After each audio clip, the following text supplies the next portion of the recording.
안녕하세요. 저희는 한울 스승님의 제자이고요. 저는 희궁입니다. 저는 천영이라고 합니다. 반갑습니다. 반갑습니다. 여러분들께서 저희 영상을 통해서 저희의 모습을 많이 보셨을 텐데요.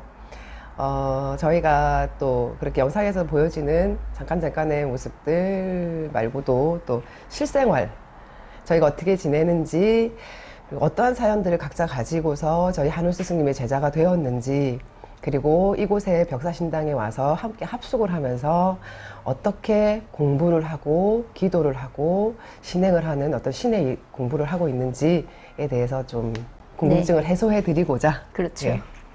이런 자리를 스승님께서 마련해 주셨습니다. 미흡하더라도 재밌게 들어주세요. 재미있으실 거예요. 평소에 궁금하신 점들도 많이 나올 거고. 예.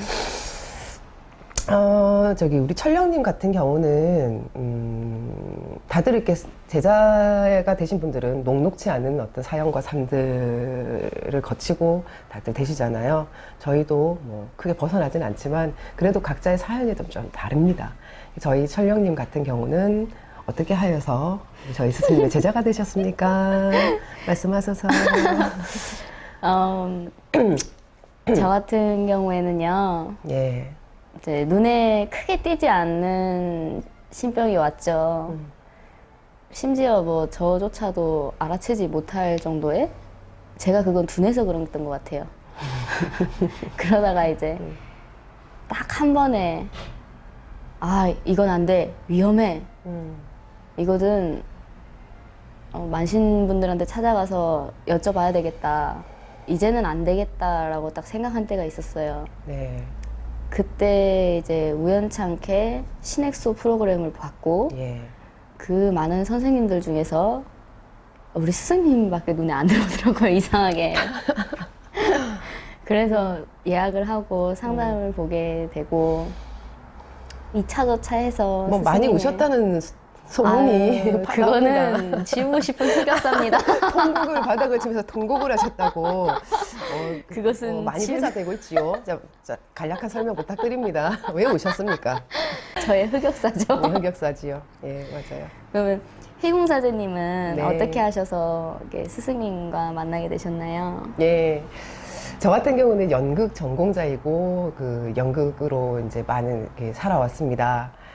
돌이켜 생각해 보면 저희 스승님 만나 뵙고 이제 돌이켜 생각해 보면 연극을 하였기 때문에 그 다양한 역할들 속에서 제 어떤 신의 바람을 많이 잠재울 수 있지 않았나. 저희 또 스승님께서 그렇게 또 말씀을 해주셨고 제가 거기에 대해서 조금 이제 답을 찾았던 부분이 있는데, 저 같은 경우는 이제 그저도 크게 신병은 없었어요. 아프다거나 없었는데 정신적으로 항상 고뇌가 좀 있었는데 그게 이제 딱 발병이 된 것이 21살 때 이렇게 이제 극단에서 이제 다 연습을 마치고 앉아서 이렇게 하늘을 보면서 달을 보면서 이렇게 앉아 있었는데 갑자기 그 장군님 있잖아요. 빨간 옷을 입은 장군님이 양옆에 그 지금 사천왕처럼 생기신 분이에요. 부리부리하신 분들이 지금으로 봤을 때 월도랑 삼주창이었던 것 같아요. 월도였던 것 같아요. 딱 그 가지신 분이 양옆에 딱 쓰셨는데 갑자기 하늘에서 딱 그 영상이 딱 떴어요. 그래서 그냥 이랬는데 그분들이 진짜 영화에서 보면 탁탁탁탁 오시잖아요. 탁탁탁탁 오시더니 몸을 확 관통해서 지나가시는 거예요. 정말 꿈도 아니고 제가 그렇다고 뭐 취기가 있었다거나 되게 피곤했다거나 그런 상황이 아니었고 연습을 마치고 깨끗하게 샤워를 하고 굉장히 그 편안한 상태였어요. 졸립지도 않았고 그래서 너무 무서우면서도 신기했어요. 지나가시고 나니까 온몸에 털이 간질간질해지더라고요. 그러면서 저도 모르게 머리를 막 털고 이랬는데 그때부터 시작이었습니다. 방울소리 들리고 공연 도중에도 막 귀에다 대고 한숨을 쉬시고 할머님이 이름 말할 수가 없어요. 그 가위 눌림과 귀신 보임과 기면증이 왔었거든요. 기면증이 와서 정상적으로 일을 할 수가 없었어요. 그래서 이렇게 있다가도 안녕하세요 이렇게 잠들어 버렸어요. 일어나 보면은 누군가 저를 어디 눕혀놨더라고요. 일어나면 찬밥에 김치를 진짜 막 미친 듯이 먹는 거예요. 허기가 그렇게 지더라고요.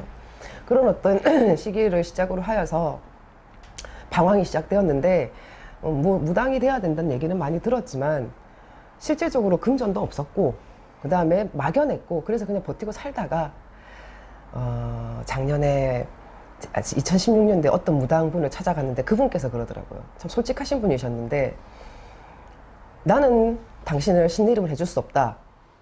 대신 산신의 문은 열어줄 테니 혼자 명산대천 찾아다니면서 혼자 기도해라. 왜냐하면 당신을 신을 내려줄 수 있는 사람은 대한민국에 10명도 안 될 것이다. 그런데 그 인연 만나기가 쉽나?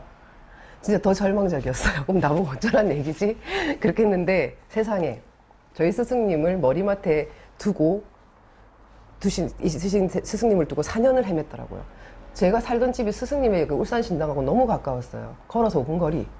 그런데 이렇게 지나다니면서도 한 번도 스승님의 신당을 보지를 못했어요. 그게 아마 때와 시가 있지 않았나 그런 생각이 들었는데 이제 만나 뵙기 직전 그때 피크였어요. 완전 피크여서 미쳐서 돌아다니고 막 이러다가 저도 역시 유튜브를 통해서 이제 스승님을 배웠는데요. 그냥 다른 분들보다는 무엇보다 저희 스승님 밖에는 없었어요. 이분을 찾아가서 이분께 답을 구하자. 이분이 맞다고 하면 갈 것이고 이분이 다른 길을 제시를 해주시면 난 그 길로 가리라. 정말 그랬었어요. 그랬는데 찾아 배웠더니 너는 이 길을 가야 되며 더군다나 천황제자다라고 말씀을 하시더라고요.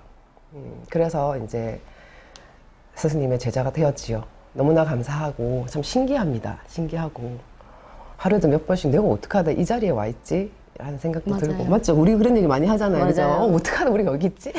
스승이랑 밥을 먹고 너무나도 믿기지도 않는 믿기지도 현실. 않고, 믿기지도 않는 현실. 하여튼 그런 어떤 상황에서 저희가 지금 제자 공부를 천안제자 공부를 하고 있는 과정입니다. 자, 그럼 여기서 사연 소개는 간략하게 이제 여기서 정리를 하고요. 저희가 오늘 말씀드릴 내용은 천황제자로서 어떤 공부를 저희가 하고 있는지에 대해서 이제 아주 간략하게 말씀을 드리도록 하겠습니다. 예. 가장 우리가 형태적으로 많이 하는 것이 등산이지 않습니까? 그럼요. 근데 그것이 다른 용어로 뭐지요? 신행이라고 하지요. 그렇지요. 많은 분들이 많은 제자님들이 산 기도를 많이 다니시잖아요. 산에 가서 재물을 싸서 이렇게 올라가서 밤새 기도를 하고 하시는데 저희는 반드시 스승님이 동행을 하셔서 정상을 찍습니다. 정상에서 합의를 받아서 내려오는데 올라갈 때 재물도 마음 내 자체가 가장 큰 재물이다라고 말씀을 하셨거든요. 그럼 내가 재물이 되려면 그만큼 정갈하고 그쵸. 신령님께 바쳐질 재물로서 깨끗해야 된다라는 어떤 그런 것을 강조를 많이 하세요. 그래서 마음가짐이 좀 정갈하게 예, 주와인마 되지 않고 이러면서 이제 그런 마음가짐을 가지고 출발을 하고 저희 스님이 다 정상까지 동행을 해주세요. 뭐 얼마 전에 구주산 다녀오고 식구산 다녀온 영상 보셔서 아시겠지만 그렇죠. 예, 힘을 많이 주시는데 우리 루가 사제님 같은 경우는 그래도 아무리 스승님께서 동행을 해주시고 우리 10명의 제자들이 10명 이상의 제자들이 함께 하여서 힘을 주고 복도져 준다 하더라도 그래도 힘이 들지 않습니까? 힘들죠. 가장 힘들었던 산행이 어떤 산행이십니까? 첫 신행이 저희 신당에서 전설처럼 내려오는 대청봉입니다. 진짜 대청봉을 절대로 잊을 수가 없어요. 잊어서는 안 됩니다. 야, 어릴 때 땀나. 그렇게 많이 산을 탔는데 참 땀이 진짜 나네. 대청봉 야 말도 안 나옵니다. 지금 생각해도 자, 올라간 초입부터 어떠셨지요? 초입부터 눈이 돌았어요. 네, 그랬죠. 앞에 시야가 잘 안 보이는 거예요. 내가 피곤해서 그런가 했는데 아니나 다를까 올라가면 올라갈수록 힘이 드니까 마음에 숨겨져 있던 내 자아 본심들이 튀어나오고 짜증이 나고 막 다 때려 부수고 싶고 이 산에 있는 돌멩이 다 들어가고 던지고 싶고 막 당장에 헬리콥터 뛰어서 내려가고 싶고 그런 쪽으로 막 잔머리 굴리려고 생각하고 어떻게 하면 쓰러질까? 어떻게 하면 쓰러져서 헬기를 딱 합법적으로 띄울 수 있을까 그런 잔머리 굴리고 있고 좀 올라갈- 다치면 될 네. 텐데. 다리를 하나를 불러야 되나 그러면은 걸어 내려갈 수 없으니까 헬기를 띄워주겠지 막 이런 생각도 했는데 또 그렇게 하면 또 할아버지한테 혼날 것 같으니까 또 그건 또 겁이 나서 못 하겠고 그 내려오는 길이 올라가는 길보다 내려오는 길이 너무 더 짜증이 그랬죠. 났어요. 더 인내심의 한계가 왔어요. 정말 그때는 다 싫어요. 다 싫어요. 막 그냥 이게 그냥 떼굴떼굴떼굴 굴러서 그냥 갈까 내려갈까. 그러기는 또 고비고비 고개가 있으니까 가다 걸릴 것 같고 맞아요. 결국엔 또 서서 걸어야 되고 걸어야 되고. 아, 설상가상으로 그때 비가 왔지 않습니까? 그 비하인드를 어떻게 지금 말씀드려도 될까요? 그때 말씀드려도 될까요? 저희 천둥 번개를 맞았습니다. 그때 폭우를. 날씨가 너무 좋았어요. 진짜 땀이 나고 더울 정도로 화창하고 날씨가 맑았는데 하산하는 길에 갑자기 마른 하늘에 날벼락이 치더니 두둥 하는 순간 아이 설마 설마 했죠. 그냥 지나가는 거겠지 했는데 두둥 하더니 채찍 같은 비가 내렸습니다. 정말 채찍 아팠습니다. 같은 비가 너무 아팠어요. 비가 나중에는 이제 저희가 이제 이 밤이 날이 져버린 거예요. 날이 져가지고 근데 또 마침 루가 사제가 천령 사제가 저기 가로등 저기 불빛이 보여요 그러는 거예요. 맞아요. 다들 보고 이제 얼마 안 남았고 근데 그러고 3시간 더 내려갔거든요. 진짜 그 가로등 불빛이 너무 가뭄의 단비였어요. 땀비였어요. 예. 이만했던 게 이렇게 커지면서 가까워져야 되는데 아무리 걸어도 안 나중에 가까워지는 안 보여 거예요. 가려져가지고 내리막길에서 급경사가 나오더라고요. 한계령 가보신 분들은 아시겠지만 정말 보통 일이 아니더라고요. 저희가 지옥에서 지옥 진짜. 무지개 음, 오색길 코스로 올라가서 한계령 코스로 내려왔는데요. 저희와 비슷한 경험을 해보신 분들께서는 그 공감. 코스를 추천을 드리고요. 그게 아니시면은 그냥 오색길로 올라와서 오색길로 내려오시는 네. 게 가장 현명하십니다. 강추드려요. 한계령 단련되신 다음에 올라가십시오. 거기서. 처음으로 산에서 비를 맞으며 그 아픈 비를 맞으며 뼛속까지 찬기가 들어오고 이게 뼈가 시린 거구나 하고 느끼고 살갗이 아프고 막 서럽고 배도 고프고 그러고 딱 주차장을 봤을 때 무너져 내렸어요. 그냥 그 자리에서 무릎을 꿇었어요. 정말 끝났다. 그게 비가 오니까 그 내리막 네. 돌산이었고 돌길이었는데 거기가 폭포가 되더라고요. 그 센 시냇물 있죠. 맞아요, 그죠? 맞아요. 거기를 핸드폰 불빛하고 랜턴 불빛으로 비춰서 내려왔는데 참 희한한 일은 한 명도 안 다쳤어요. 맞아요. 한 명도 한 안 명도 안 넘어졌어요. 다쳤어요. 생존 본능이 발동한 건지 아니면 신령님이 보호해 주셨다고 저는 전부 다 생각하는데 막 물길이 안 생기니까는 다쳤어요. 다람쥐로 변해가지고 막 다다다다다 내려가는데 그거를 한 명도 다친 사람이 없었어요. 저희 스승님 다 각자 살아남는 거야. 깨산태야 알아서 살아남아. 예 스승님. 그래서 알아서 잘 살아남았습니다. 그럼 진짜, 예. 저는 대청복이 가장 기억이 남는데 네. 해공 사장님께서는 어떠한 신행이 가장 기억에 남으세요? 물론 대청봉도 함께 하였죠. 네. 함께 하여서 너무나 가슴팍에 팍 남아있는데. 근데 저의 이제 개인의 경우에로는 가리산이 있습니다. 강원도에 가리산이 있는데 그 산이 반전의 산이거든요. 정말 오솔길로 정말 숲길로 그쵸. 흙길로 너무 완만하게 이어지다가 급경사가 나와요. 그러니까 클라이밍 구간이 나와요. 거기를 밧줄로 잡고 이제 철계단을 타야 되죠. 네. 올라가야 되는데 그 바위가 그냥 가보신 분은 아실 거예요. 거의 깎아지른 그쵸. 절벽이잖아요. 거기서 이제 저는 포기를 했어요. 나는 여기서 합의 받고 내려. 나는 여기서 할아버지한테 합의 받고 벌전 받을 것 같고 내가 알아서 벌전 받을 테니까. 둘이 그때 이제 같이 갔던 이제 그 같이 저 옆에 있었던 사제가 이제 루가 사제, 천령 사제님하고 다령 사제님이었는데 이제 두 사제님한테 올라가시오. 나는 여기서 합의 받고 벌전 알아서 받겠어. 이러고 이제 포기를 하고 있는데 와 진짜 끌려 올라갔어요. 그래갖고 우리 다령 사장님 같은 경우는 언니가 정상 찍으면 할아버지가 선물 2가지 주신대. 이러고 나중에 알고 봤더니 거짓말이었어요.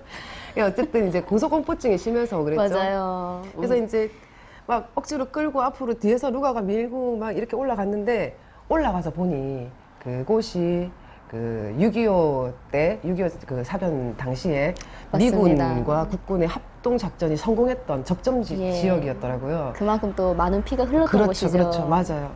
거기 조그마한 비석이 이렇게 세워져 있는데 저희가 사전에 정보가 없었어요. 그곳에 대한. 근데 올라갔는데 그 비석이 세워져 있는데 참 정말 경건하고 죄송했어요.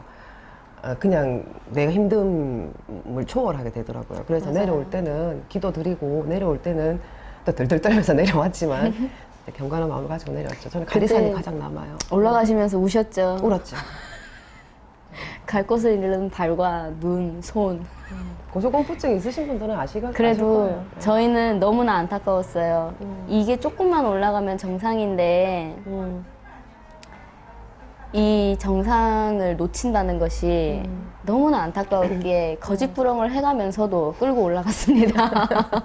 할아버지가 아무것도 안 주셨지만 대신 더 큰 마음의 공부를 주셨던 그쵸. 것 같아요. 예. 공통적으로 저희가 신행을 할 때마다 느끼는 게 있잖아요. 네. 항상 신행 초입부터 음. 무언가를 바라지 않는 마음을 맞아요. 가지고 예. 오르는 것. 그리고 그 신행 과정에서 어떤 신행을 하든 간에 나 자신과의 공부를 붙잖아요, 우리가. 맞아요. 제일 힘들었던 공부가 어떤 것이었어요? 신행에서 힘든 걸 말씀하시는 예. 거죠? 그 어떤 대상도 아닌 제 자신의 감정과 싸우는 거더라고요. 그게 이제 주화인마라고 하죠. 맞습니다. 네. 주화인마라는 것이 외부에서부터 오는 게 아니더라고요. 아니라, 힘듦과 힘든 과정 속에서 내 안에 눌러놓고 숨겨놓았던 어떤 그 좋지 않은 감정들, 자아들이 나오더라고요.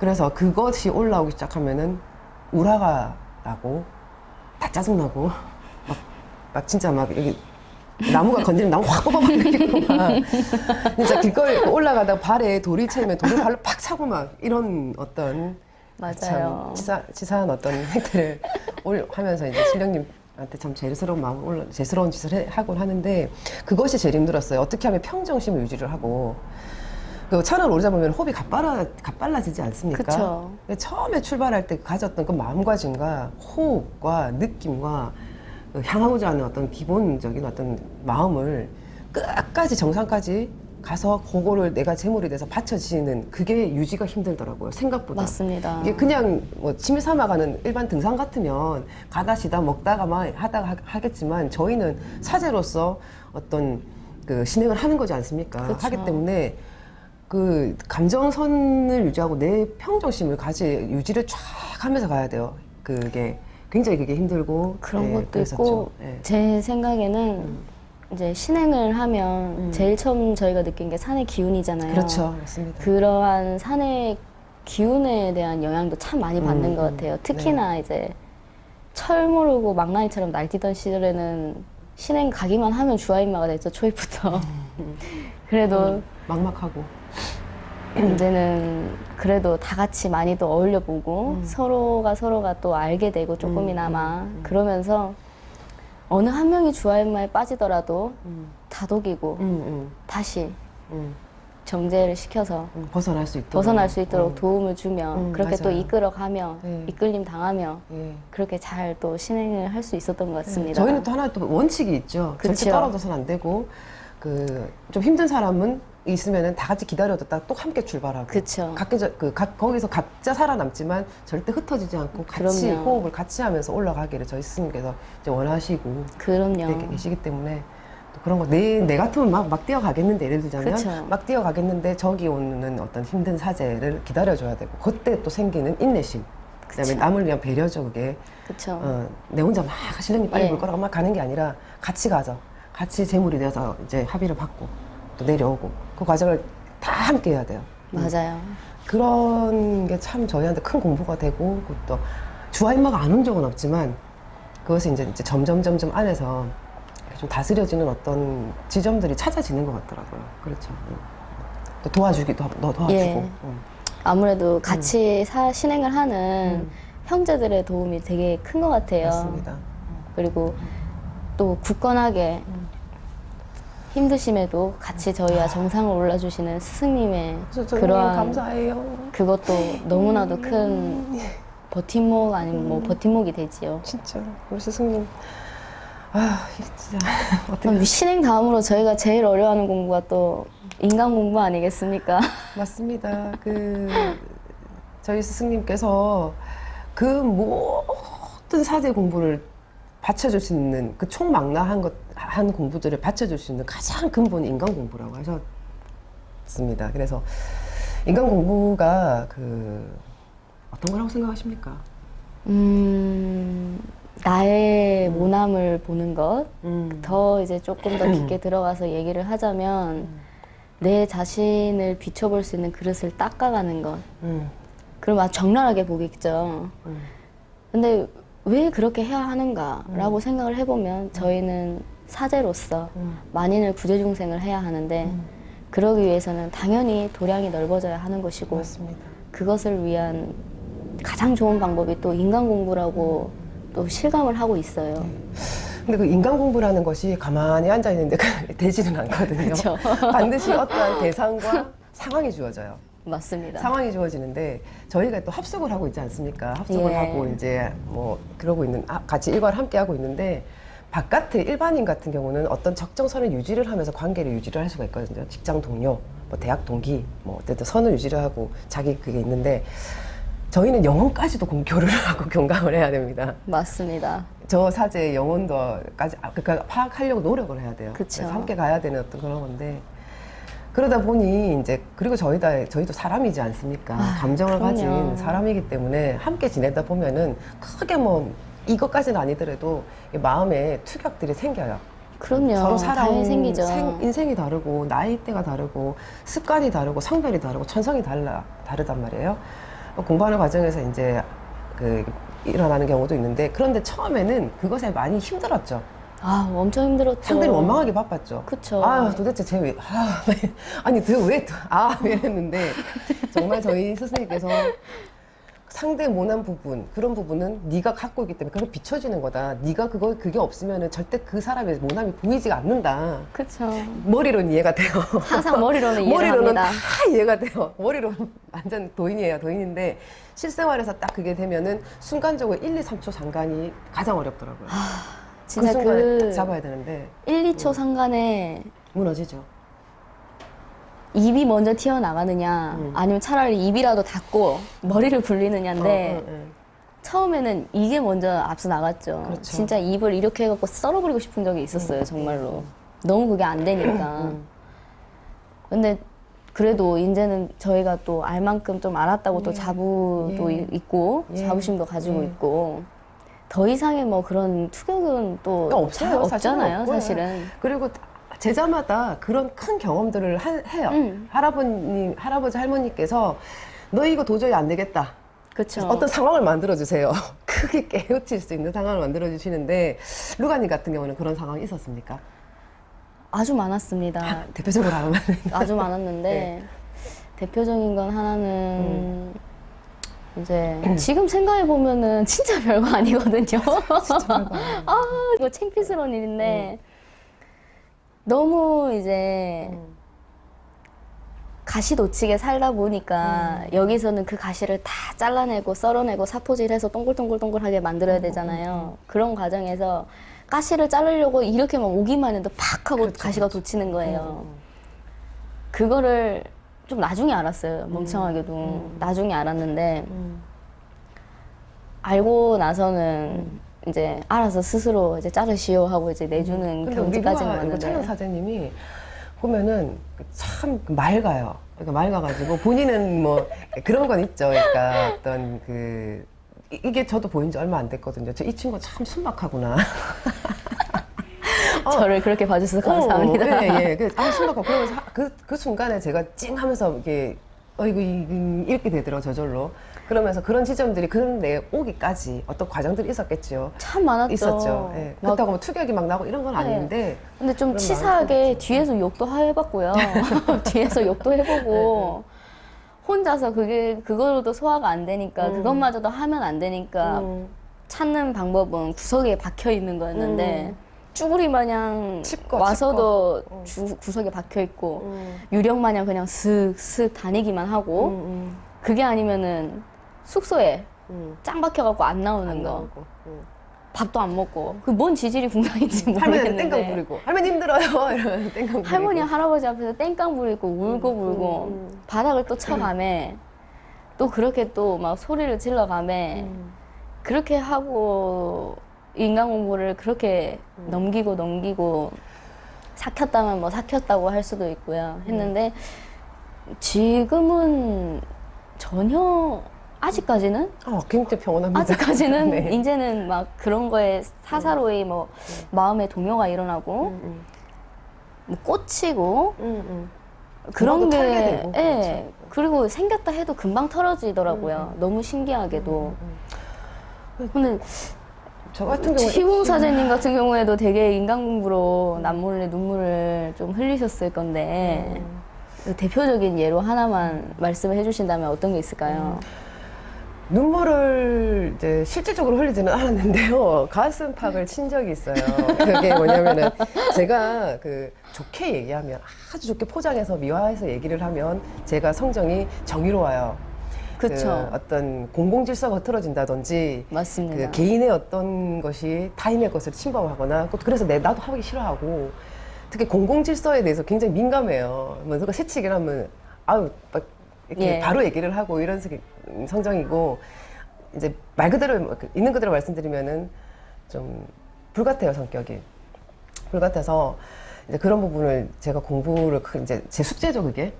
근데 이제 어떤 일이 있었냐면은 저희 울산신당에 울산신당이 있는데 이제 건물주님께서 할머님이세요. 할머니 70대 고령이시죠. 중반 고령이시고 그런데 이제 그분께서 저희 신당의 앞에 있는 큰 어떤 그 공간이 있는데 거기에 그 본인 물건들 큰 어떤 물체 가구 같은 것들을 이렇게 놔두셨단 말이에요. 근데 어느 날은 그것을 막 혼자 옮기시는 거예요. 근데 우리 통로가 막 막혀 있더라고요. 우리가 내려간 통로가 이만큼씩 막혀서 좁아져 있더라고요. 그래서 이제 할머니한테 말씀을 드렸죠. 어머니 이거 뭐 하십니까?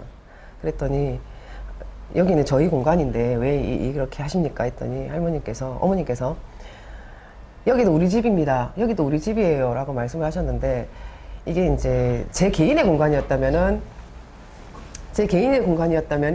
제가 그렇게 하지 않았을 수도 있어요. 서클에서도 얘기하고 여수대고 가는 데마다 다 얘기하고 지랄이야 할머니 얘기는. 인간 공부. 해공 사장님도 예. 인간 공부로 인해서 뭐 남몰래 눈물 흘리신 적도 있으실 건데 예. 그 어떠셨나요? 저의 경우에는 이제 제가 이제 성격이 좋게 말하면 굉장히 정의롭고 나쁘게 말하면 불같습니다. 특히나 이제 정의로운 부분은 공공의 질서에 되게 민감해요. 공공의 질서, 그다음에 어떤 그 예법 있죠, 예법. 예를 들어서 밥상을 차릴 때 밥, 국, 수, 적. 숟가락은 집기 쉽게 요만큼 나와 있어야 되고 그게 막 거의 결벽증처럼 좀 있는데 강박증처럼 있는데 그것이 흐트러지거나 그것이 침범당했다 생각하면 울기가 나요. 울기가 나서 저는 공동생활을 하고 있지 않습니까? 공동생활을 하고 개인의 어떤 생활을 거의 포기를 하고 있는데 처음에 그것이 적응하는데 좀 힘들었어요. 그래서 어떤 특정한 사람에 대한 어떤 그거라기보다는 대상은 누구도 상관없더라고요. 그 대상은 수시로 바뀌더라고요. 상황은가. 그런데 이제 그 문제는 내가 왜 자꾸 여기에 흔들리나? 왜 이런 것에 자꾸 내가 울기가 나나? 문제는 제 문제더라고요. 근데 제 안에 이런 어떤 그 결계와 철벽과 그 저만의 어떤 기준이 확고했었더라고요. 그것이 어느 정도 선이 지켜지고 하면은 어느 정도 좀 이렇게 부드럽게 융통성 있게 이렇게 좀 되면은 아유 그래 이렇게 되지만 처음에는 참 납득이 잘 안 가더라고요. 이게 왜 침범을 하고 왜 이것이 흐트러지지? 이거 조금만 이렇게 하면 흐트러지지 않는데 왜 이게 흐트러지지? 그것에 대한 싸움이 많았죠. 근데 결국에는 우리 다른 사제님들도 마찬가지실 거예요. 루가 천년 사제님도 그러시겠지만 결국엔 내 문제더라고요. 제 그쵸. 문제였어, 제 문제. 인간 네, 제 공부의 문제였고. 가장 큰 해답은 내 자신에게 있었다라고 맞습니다. 하는 게 맞는 것 같아요. 결국엔 다 자신의 문제였어요. 맞아요. 자기 자신의 네, 문제. 예. 남을 탓할 일이 없었죠. 맞아요. 그래서 왜 또 인간 공부를 하는 게 왜 중요하냐 하실 수도 있어요. 그쵸. 왜냐하면 보통은 인간 공부를 하지 않으시거든요. 수행과 자기 기도와 신령님을 만나 뵙기 위한 어떤 자기의 그쵸. 기도는 하시지만 일종의 저희는 도 공부를 하고 있어요. 도 공부를 하고 있는데 왜 그래야만 하나. 그것에 대해서 스승님께서 많이 말씀을 해주시죠. 사제는 저희 스승님께서 하신 말씀이 있죠. 영가 천도하실 때 마고 할머님께서 창조하신 우주 만물 중생 중에 귀하지 않은 존재가 없다. 그럼요. 너희도 그러하다. 영가한테 너희도 그러하다. 아무리 사악한 영가라 할지라도 이유가 있을 것이다. 어떠한 원한을 가졌느냐. 기회를 줄 터이니 깨닫거라. 세 번의 기회를 주시고 안 하면 소멸입니다만은 그래도 기회는 주세요. 하늘로 올라갈 수 있는 그런 마음인데 그런 마음이 푸는 마음이지 않습니까? 그쵸. 예. 그 어떤 인성을 가진 사람이라 하더라도 너희는 품어야 한다. 사제는 일반 사람이 아니다. 그래놓고서 품지도 못하면서 그냥 테마만 해갖고 사람만 살리겠다고 어린 반푼어치 없는 말도 하지 생각도 하지 마라. 그게 저희 스승님이 늘상 저희에게 이제 해주시는 말씀이시거든요. 근데 이게 마음이 비워지고 내 욕심이 없어지고 너와 나의 경계가 없지만 있고 그쵸. 그런 지점을 찾아가기 위한 첫 번째 관문 아닌 관문이 관문이죠. 인간 공부고 예. 예, 그것이 내 자신과의 싸움이더라고요. 내 자신과의 싸움. 이 인간 공부가 신기한 게 제가 느끼기에는요. 예. 와, 영신 공부하고도 연결이 되더라고요. 그럼요. 바로 연결이 된다 그러시죠. 그걸 깨달았을 때 너무나도 놀랐어요. 왜냐면 인간 공부는 인간 공부고 영신 공부는 영신 공부라고 따로따로 생각을 하고 보통 있었거든요. 분들은 또 그렇게 또 예, 하시잖아요. 그렇게 구분을 지어놨는데 음. 이게 인간 공부 필수. 이게 필수로 겪어져야 영신 공부가 시작이 따라오고 따라오는 거죠. 시작이 될 수가 있었던 거예요. 왜 영신 공부에 이게 연결이 되느냐. 제가 생각에는 이제 스승님께서 늘 해주신 말씀이 있잖아요. 너의 그릇만큼의 연금을 할아버지 할머니가 주신다. 맞아요. 그리고 그 그릇이 단단해지는 것은 그 그릇 안에 채워진 물에 돌을 떨어뜨렸을 때 파장이 안 일어나야 네가 비로소 네. 돌을 다 닦은 것이다 맞아요. 라고 해주는데 이 파장 얼마나 무섭습니까? 물에 먼지만 앉아도 파장이 일어나는데 그걸까지도 마저 없애려면 얼마나 단단할까? 고요하여야 되고 얼마나 단단해야 되고. 이게 흐트러짐이 없고 강직하게 이렇게 있어야 되는가?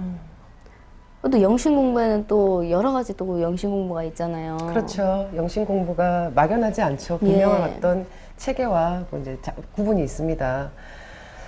그 중에 가장 큰 것이 저희 영상에서 많이 보셨죠. 그 퇴마할 때 저희가 설법을 하지 않습니까? 예. 그 결계를 쳐서 설법을 하는데요. 저희가 설법 공부도 하지만 네. 이 설법을 받쳐주려면은 또 기공 공부도 해야 되지 않습니까? 필수죠. 아주 필수적인 요건인데 기공 공부에 대해서는 어떻게 생각하세요?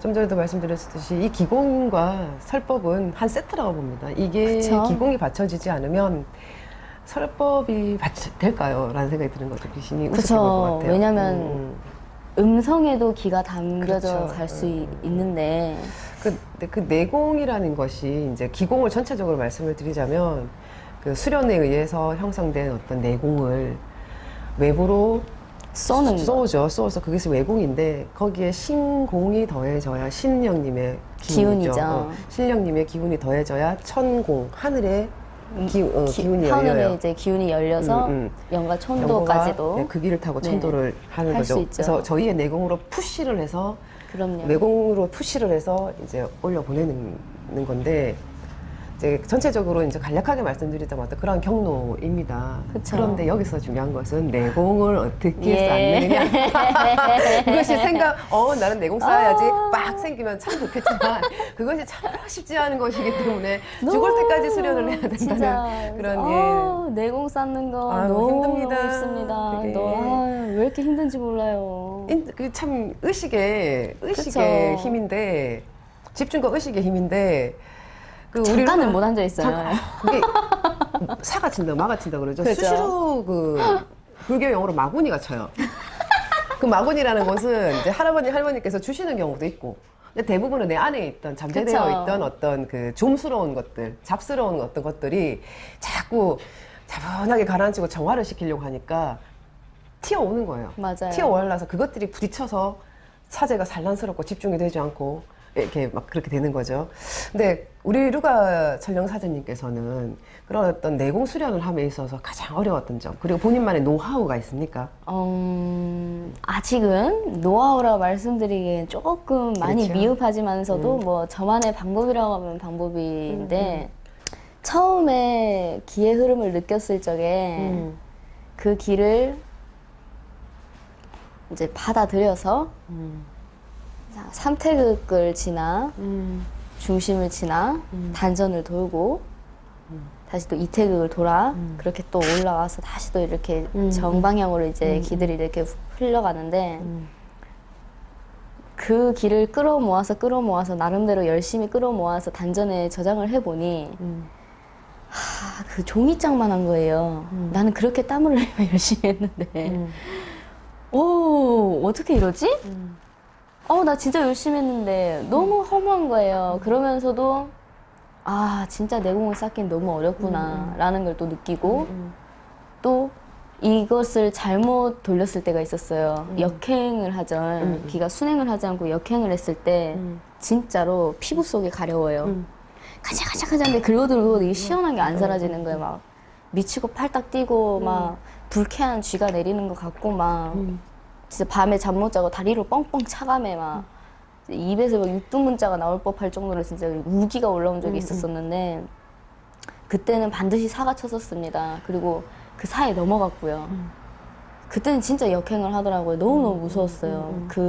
이 감각을 다시는 느껴보고 싶지 않을 정도로 끔찍하고 스트레스를 받을 만한 일이었는데 그 내공 수련이라는 게 저희가 이제 의식이 중요하다고 하지만 그 의식 가지고도 잘 안 되는 것 같은 느낌이 들 때도 있잖아요. 그렇죠. 잘 안 되는 경우가 막 그게 말처럼 쉽다면 우리 세상 모든 사람들이 다 돈이 되었겠죠. 그렇죠. 신선도원이 되었겠죠, 여기가. 근데 저의 경우는 이제 우리 사제들의 수련 방법이 이제 기본적인 틀은 다 거의 똑같다고 보시면 돼요. 틀은 똑같은데 어떻게 이제 그 과정을 진행시켜 나가서 결론적으로 내공이 한 켠 쌓였다면 예를 들어서 한 켠 쌓였다면 또 중요한 것은 그것을 유지하는 것이 매우 중요합니다. 그렇죠. 그 유지가 인간 공부가 되지 않으면 그 파장에 의해서 다 흐트러져서 또 흩어져 버려서 공이 돼 버려요. 그럼 다시 쌓아야 돼서 그래서 아까 말씀드린 인간 공부와 기공은 또 한 세트이죠. 그렇죠. 예. 이런 내공 실컷 혼자서 근데 골방이나 어떤 산에 가서 혼자 한다면 그 유지가 될 수도 있지만 또 그분들의 그 도인은 또 다른 영역이죠. 그분들 대단한 분들이 다른 영역이지만 저희 사제가 이제 실질적으로 사용하는 어떤 기공으로서 사용하기 위한 것들은 좀 그런 부분이 있는 것 같아요. 인간 공부가 되어야지 그 내공이 흔들림 없이 유지가 되고 또 쌓이고 쌓인다는 거. 근데 파장에 의해서 무너지는 것은 한 방이다. 진짜 순식간이들 순식간에 무너집니다. 예. 너무 허탈해요. 뭐라 해야 될까? 이만큼의 앙금도 안 남고 싹 사라지고 없어요. 큰 돼지 저금통이 있는데 용량의 한계선을 몰라요.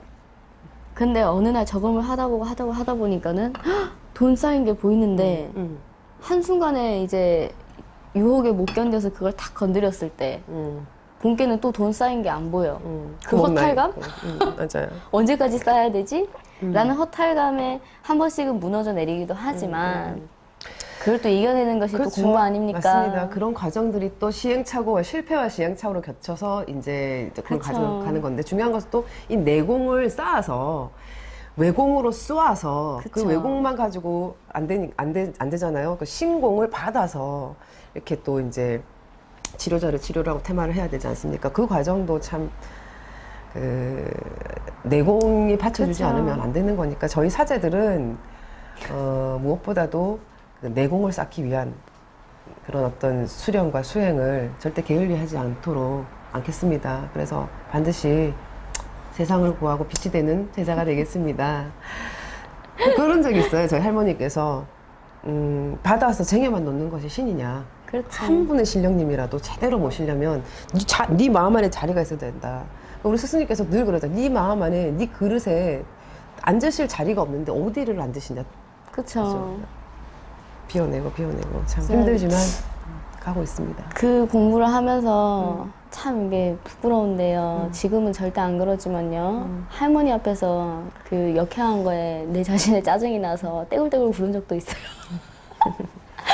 참 우리 제자들이 참 많은 에피소드들이 있지만 다 뭐 얘기를 썰을 풀자면 정말 뭐 3박 4일 뭐 7박 8일도 다 부족할 거예요. 각각의 경험들이 또 다양하기 때문에.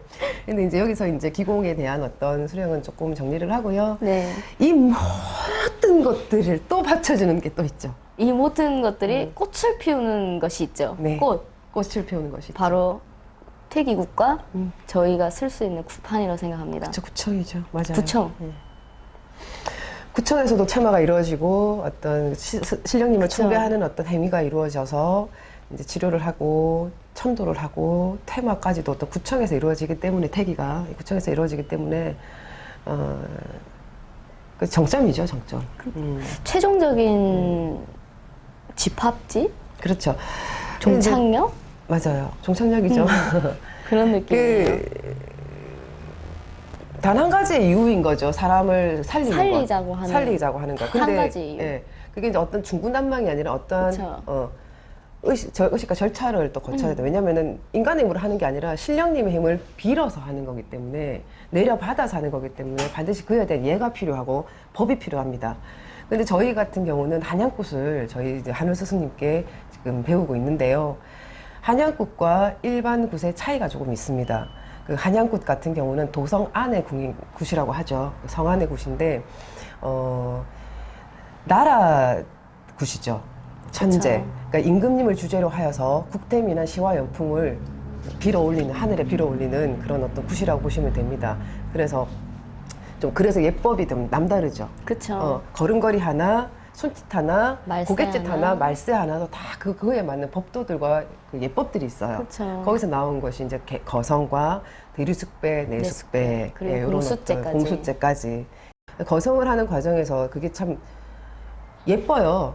참 예. 너무 멋있어요. 멋있고 그래서 저희가 연습을 하고 이제 수업을 하면서 수업을 해주시면 저희 연습을 하는데 어떤 그런 과정에서도 또 저희가 또 많은 많은 시행착오를 시행착오를 겪죠. 겪죠. 어떤 누가님 같은 경우는 어떤 경험이 생각이 나시는지요? 저 같은 경우에는 처음에 걱정했던 게 이제 할머니, 할아버지를 청해서 제갓집에게 추가녹담을 해줘야 되는데 목소리가 너무 애기 같으니까 아 그렇게 안 느껴지면 어떡하지?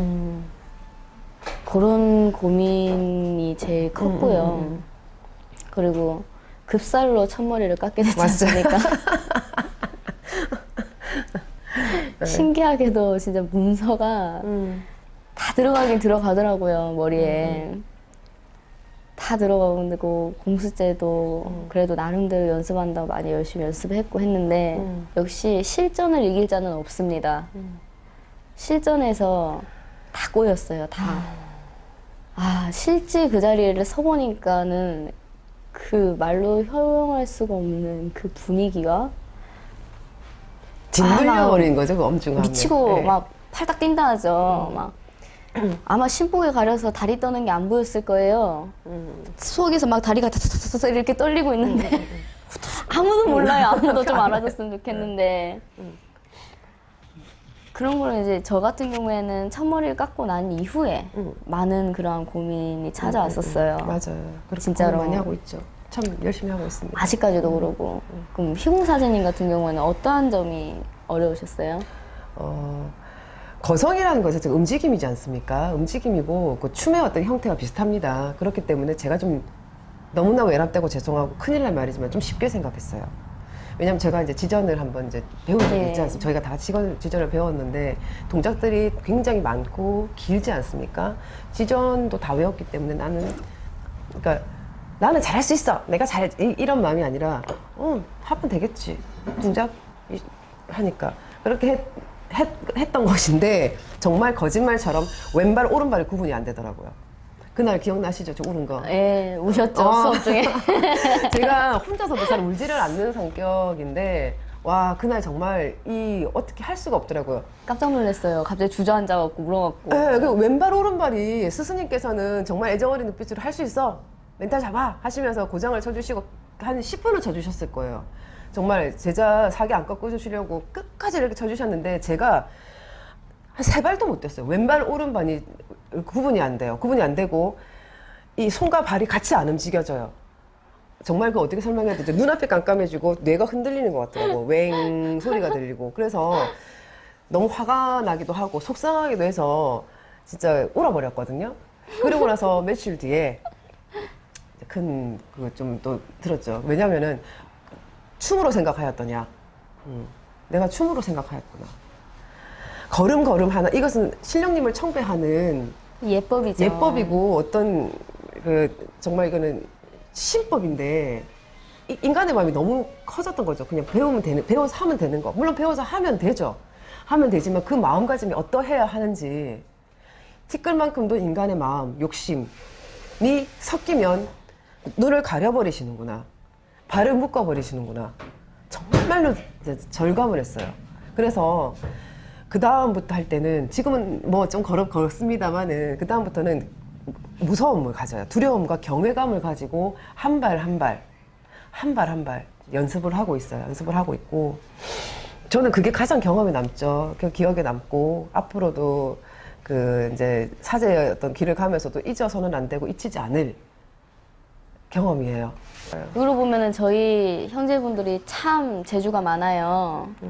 뭐 희궁 사제님 같은 경우에 춤에서 재주가 뛰어나고, 그리고 어떤 사제는 또 소리에 또 탁월하고, 어떤 사제는 또 악기를 잘 다룹니다. 맞습니다. 그러면 이러한 재능들을 더 돋보이고 레벨업 할 수 있게 스승님께서 지원과 투자를 해주시는데, 그것이 바로 요 절대반지입니다. 절대반지 시스템입니다. 절대반지입니다. 모두들 이 반지를 네. 타기 위해 공부에 혈안이 되고 네. 눈에 핏발이 섰지요. 맞아. 저희가 이제 네, 이게 절대반지라는 시스템입니다. 네, 시스템인데 저희가 특별한 일정이 없으면 월요일마다 정기 수업을 하거든요. 수업을 하면은 저희 체계적으로 스승님께 정리해 주신 상고사 문서라든지 어떤 구세 관련된 문서들, 저희 천황 제자로서 역사, 도깨비 관련된 문서들을 체계적으로 저게 다 받아요. 그런데 그런 과정에서 숙제라는 것이 발생을 하죠. 숙제라는 것이 발생하는데 제가 일전에 어딘가에서도 말씀을 드렸던 부분인데 A4 용지 2장 이상 13포트를 넘기지 않는 글자 크기로 이상을 써야 돼요. 그런데 이제 그 숙제에서 1등을 한 제자, 사제에게는 이 절대 반지를 주시는데요. 이 반지를 10손가락에 채우는 사제한테는 기관과 어떤 것에 산정을 두지 않고 그것을 다 마스터할 때까지 물심양면으로 지원을 해주시겠다고 약속을 해주셨어요. 워낙 그럼요. 배우고 싶은 것에. 네. 그럼 이게 노력에 대한 포상 같은 느낌? 보상이죠. 그리고 저희가 중구난방으로 공부를 하거나 그래서 그쵸. 오류를 범하는 어떤 그런 것을 하지 않게끔 틀을 만들어 주신 거죠. 큰 틀을 만들어 주셨죠. 그렇죠. 이 시스템이 생기면서 사제들끼리 선의의 경쟁도 할 수 있고요. 그 다음에 그냥 무단히 공부해야 된다라고 아무런 목적 없이 하다가 이러한 게 말 그대로 이제 뭔가 물질적인 게 놓이니까 목표점이 생기는 것도 있죠. 목표점이 생겨서 저걸 내가 가져야겠다는 또 욕심들이 또 있으니 그걸로 인해 더 시너지 효과가 많이 발생하는 아주 좋은 시스템이 맞습니다.